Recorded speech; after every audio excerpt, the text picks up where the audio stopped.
Partially inspired by the civil rights movement of the 1960s, this team is arguably the most politically charged comic book out there today. For over 50 years, they have been the comic world's UN, representing dozens of different countries and cultures. And surprisingly, they appeared in film and television long before the 21st century films you're all familiar with. This is Movie Mutants, the history of the X-Men on film, on a very special episode of Real School.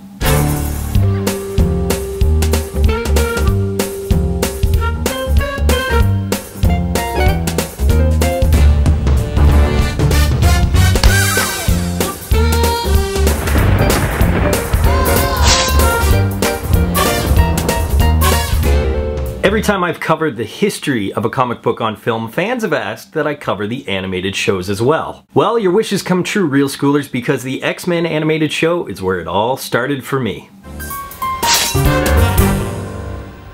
Created by Stan Lee and Jack Kirby, the X-Men first appeared in the pages of Marvel comic books in 1963, and it would be hard to believe that when they debuted, it would take almost 40 years for their first feature film.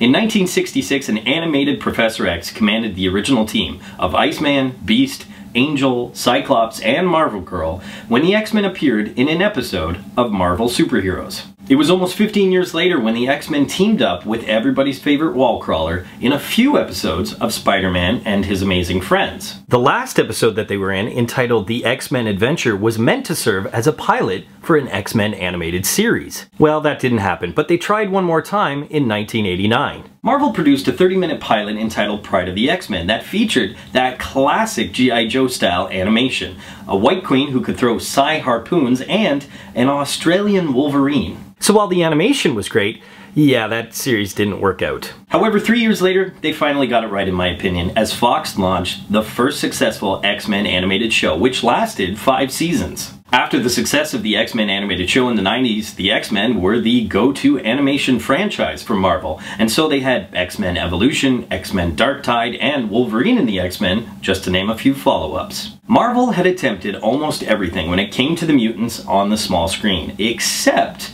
attempting a live-action version. The late 90s was a perfect time to try and bring one of the spin-off comic books to life, as Fox in 1996 brought us Generation X, a made-for-television movie. This may have not been the best thing ever put on Fox, but it certainly wasn't the worst. Now it's time for the X Factor. What did the television shows bring to the X-Men history? The television shows, as small as they may have been, animated or live action, showed that Marvel really had faith in the X-Men. For decades, the animated shows paved the way for a new reign of comic book films. If you don't think that television played a big part in getting the X-Men movies made, think again. After the first 2 successful seasons of the 90s animated show, Fox extended its X-Men animation rights, and in 1994, bought the cinematic rights. And Marvel has kind of been regretting it ever since. While there may have been controversy surrounding director Bryan Singer recently, it does seem that he was the perfect choice to direct the X-Men franchise. This proud homosexual director has said that he identifies with the struggle that the X-Men characters have to go through, and the fact that they live in a world that hates them. As a result, Singer's X-Men is praised for its dark and realistic tone, and the fact that prejudice is used as a subtext. The first film was a huge hit, making almost $300 million worldwide, which left room for a sequel. The X-Men cinematic universe was exploding, and that meant that Singer can bring in amazing character actors like Alan Cumming and Brian Cox, and as many mutant cameos as he wanted in X2. The result is one of Singer's most spectacular films, a brilliant comic book adaptation, with amazing, relatable heroes and villains, and some of the most breathtaking action sequences ever put on film. In short, X2 is one of the best comic book films ever made. But what did the first 2 X-Men films do for the franchise? These 2 movies caused the return of the animated shows, created new X-Men programs, and made Wolverine and Hugh Jackman huge stars. These films also set the tone for what 21st century comic book films should be. Basically, it showed filmmakers what they should do with the genre, and maybe even what they shouldn't do.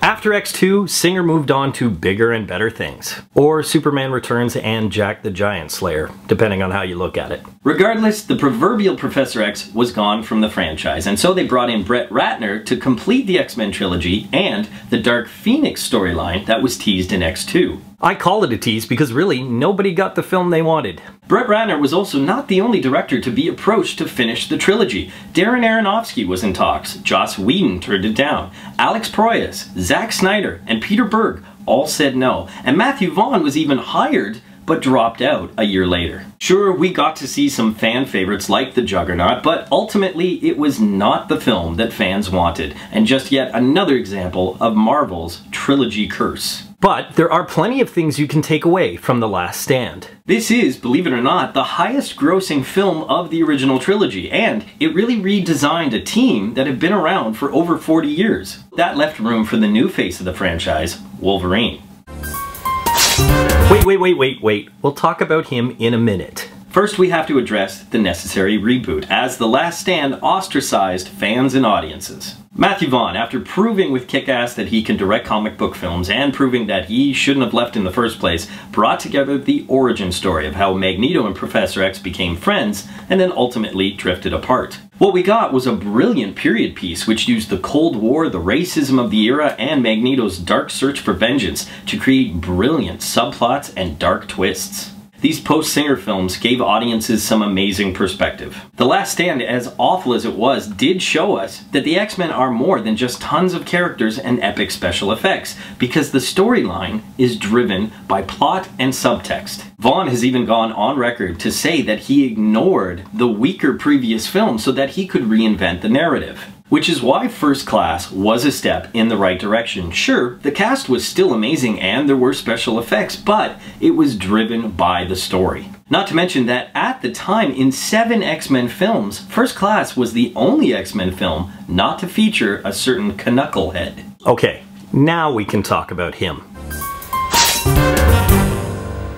Wolverine has always been a fan favorite, but Hugh Jackman, he made him a legend.